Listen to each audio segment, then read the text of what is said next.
Greetings, friends. It's your friendly neighborhood PhD, Dr. Judd Burton, coming to you with another Beyond report on this Friday, April 23rd, 2021. As always, if you guys like the content, please click a like, subscribe, and share. Hoping to get some more time to do some more Antiquity X and Sunday School X stuff this weekend. We'll see how that goes.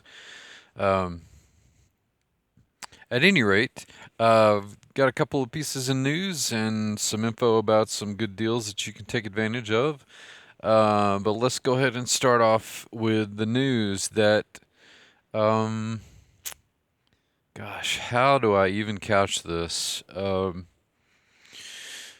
United States Postal Service, according to a Yahoo article, they just come right out and say it. They just come right out and say it. No mincing of words.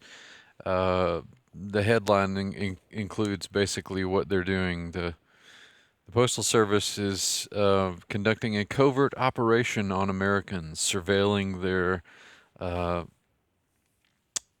their social media posts, anything that they consider to be inflammatory or outside of the norm. Now, according to the article, the law enforcement arm of the United States Postal Service is doing this, which is interesting in and of itself. Um, why are my tax dollars being used to surveil my social media posts? Um, gosh, for all the good that the United States Postal Service does, and there are certainly good people working for it, um, this seems like one in a long string of bad ideas. For instance, commercials for the United States Postal Service. Newsflash, we know what it does. It delivers letters and packages.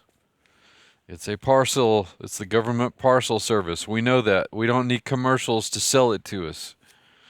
Um, but that's one thing. This is actually quite disturbing. The Internet Covert Operations Program is what this thing is called, ICOP. And they're looking at what you're writing on Facebook, Twitter, YouTube, Parler, Gab, Telegram, fill in the blank, to see if you're writing what they would dub as inflammatory.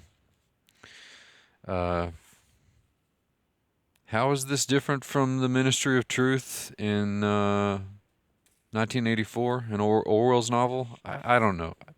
I wake up every day and I recognize this place less and less, but this seems to be above the pale, in my opinion, and quite frankly, un-American. And on a personal note, my grandfather was a rural route postal carrier for most of his life. And he was also a veteran. He fought in World War II. He was captured at the Battle of Bataan and spent 3.5 years in Japanese prison camps and lived to tell about it. I can't think for a second that he would countenance something like this.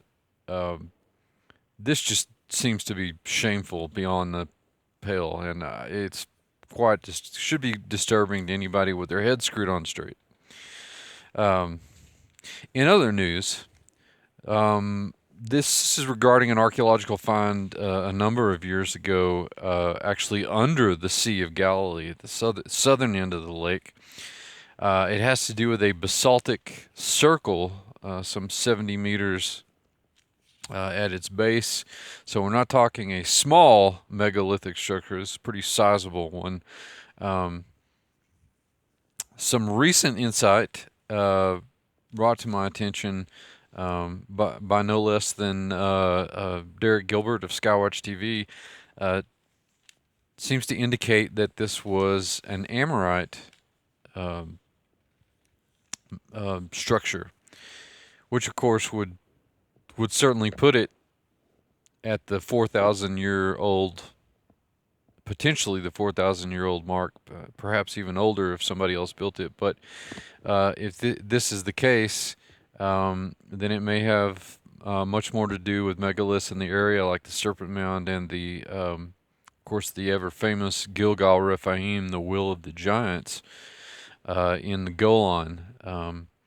And in days and months and years to come, may tell us a lot more about the uh, uh, the cults of the Amorites, and certainly those practices that were related to the Watchers and the Giants. So pretty interesting stuff. And I'll put links to both of these articles, the archaeological find, and of course the ICOP stuff that the Postal Service is doing.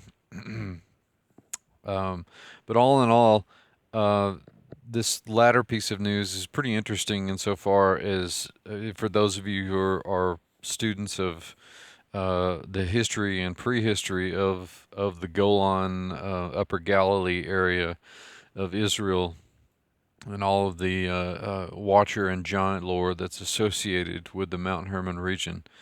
So I'm gonna watch this with an interesting eye over the next few weeks and months to see what comes up about it. But thank you, Derek Gilbert and Skywatch TV, for bringing this to our attention. Now, for those of you who are interested in taking deeper dives into biblical context, I've got some sales that you could take advantage of this week if you want to. For a few more hours today, you can get 15% off all the books in my catalog, and I'll put a link in the description to that.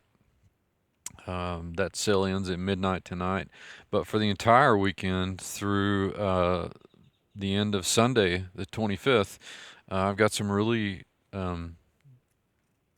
priced down material as concerns the certification programs, the apprenticeships, and the Greek class.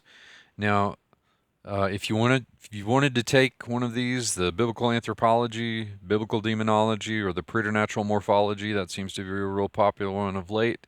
That's the one that's basically a biblical look at monsters and folkloric creatures, kind of the demonological aspects of those. Those are on sale through Sunday for $125 each. So you could get one, get all of them prospectively if you wanted to.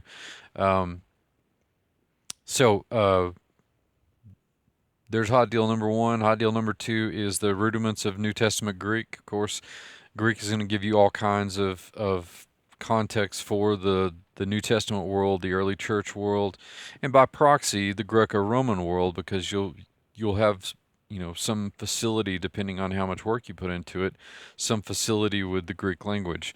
Now, the Rudiments of New Testament Greek program through Sunday, the 25th, the end of Sunday, midnight, is going to be $250. And if you're interested, email me at professorburton@yahoo.com, and we'll get you set up and registered. But I've had some new students registering, and I almost forgot. The channel is nearing the big 1K mark in terms of subscribers, and if you got people you think that this material would be edifying and blessing to, then please get this along to them. All right, well, that's about it for right now. Everybody keep their eye to the sky and also their hands to the plow, because we've still got kingdom work to do. And everyone have a good weekend, and I will talk to you soon. Godspeed.